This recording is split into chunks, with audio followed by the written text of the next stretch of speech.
Committee બનાવવામાં આવી છે અને આનંદ ચૌધરી અને સીજે ચાવડાને પણ તેમાં સભ્ય બનાવવામાં આવ્યા છે। પ્રદેશ ઇલેક્શન કમિટી જેમાં 28 નેતાઓનો સમાવેશ કરવામાં આવ્યો છે। ગુજરાત કોંગ્રેસે ચૂંટણીલક્ષી સમિતિની જાહેરાત જે કરી છે, સૌથી મહત્વપૂર્ણ કેમ્પેઇન કમિટી જે પ્રચારનો દોર સંભાળશે, જેના ચેરમેનની જવાબદારી સિદ્ધાર્થ પટેલને સોંપાઈ છે। રાજીવ સાતવ, અમિત ચાવડા અને પરેશ ધાનાણીની પણ મહત્વની ભૂમિકા છે। મધુસૂદન મિસ્ત્રી, અહમદ પટેલ અને ભરત સોલંકી ઇલેક્શન કમિટીમાં નિયુક્ત કરવામાં આવ્યા છે। તેઓની જવાબદારી પણ નક્કી કરી દેવામાં આવી છે। 28 નેતાઓ જેને પ્રદેશ ઇલેક્શન કમિટીમાં જવાબદારી સોંપવામાં આવી છે। ગુજરાત કોંગ્રેસે જે મહત્વપૂર્ણ જાહેરાત કરી છે, અલગ અલગ કમિટીઓ બનાવવામાં આવી છે અને આ કમિટીની જાહેરાત થઈ ચૂકી છે। સૌથી મહત્વપૂર્ણ કેમ્પેઇન કમિટી તો બીજી ઇલેક્શન કમિટી, મધુસૂદન મિસ્ત્રી, અહમદ પટેલ અને ભરતસિંહ સોલંકી જેવા જે દિગ્ગજ નેતાઓ છે, અર્જુન મોઢવાડિયા, શક્તિસિંહ ગોહિલ, આ તમામને ઇલેક્શન કમિટીમાં સ્થાન આપવામાં આવ્યું છે। નરેશ રાવલ, મોહનસિંહ રાઠવા, તુષાર ચૌધરી પણ લોકસભા ઇલેક્શન કમિટીમાં સામેલ છે। કોંગ્રેસે મહત્વપૂર્ણ જે જાહેરાત કરી છે,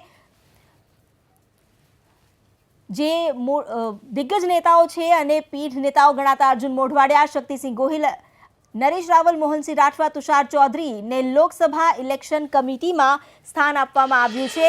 ઇલેક્શન કમિટી ઉપરાંત કેમ્પેઇન કમિટી પણ બનાવવામાં આવી છે, જેની ચેરમેનશિપની જવાબદારી આપી છે સિદ્ધાર્થ પટેલને।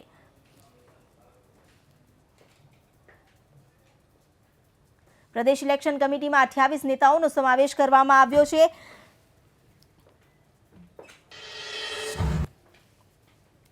મધુસૂદન મિસ્ત્રી, અહમદ પટેલ, ભરતસિંહ સોલંકી અને પણ ઇલેક્શન કમિટીમાં સમાવવામાં આવ્યા છે। અર્જુન મોઢવાડિયા, શક્તિસિંહ ગોહિલ, અલ્પેશ ઠાકોર પણ ઇલેક્શન કમિટીમાં સામેલ છે। કેમ્પેઇન કમિટીની જે ચેરમેનશિપ છે સિદ્ધાર્થ પટેલને સોંપવામાં આવી છે। ખૂબ જ મહત્વપૂર્ણ જવાબદારી જે સિદ્ધાર્થ પટેલને સોંપાઈ છે, પ્રચારની 43 સભ્યોની કેમ્પેઇન કમિટી જેનો ચેરમેનશિપ આપવામાં આવી છે સિદ્ધાર્થ પટેલને। આ ઉપરાંત આનંદ ચૌધરી અને સીજે ચાવડા જે એના સભ્ય છે। ઇલેક્શન કમિટીની જો વાત કરવામાં આવે તો તેમાં પણ મહત્વપૂર્ણ ચહેરાઓ જોવા મળશે। ઇલેક્શન કમિટીમાં દિગ્ગજ નેતાઓને પણ સ્થાન આપવામાં આવ્યું છે। મીડિયા કોઓર્ડિનેશન કમિટીના ચેરમેન નરેશ રાવલને બનાવવામાં આવ્યા છે।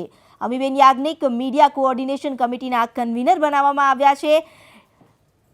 એટલે એક તરફ જે ઇલેક્શન કમિટી છે, કેમ્પેઇન કમિટી છે, આ ઉપરાંત મીડિયા કોઓર્ડિનેટર કમિટીની પણ રચના કરી લેવામાં આવી છે।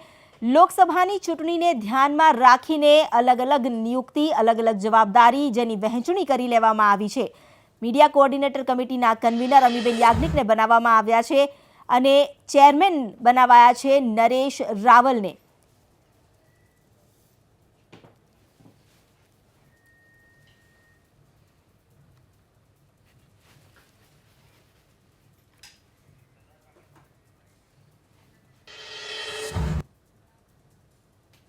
તો કોંગ્રેસે ચૂંટણી સમિતિઓની જાહેરાત કરી લીધી છે।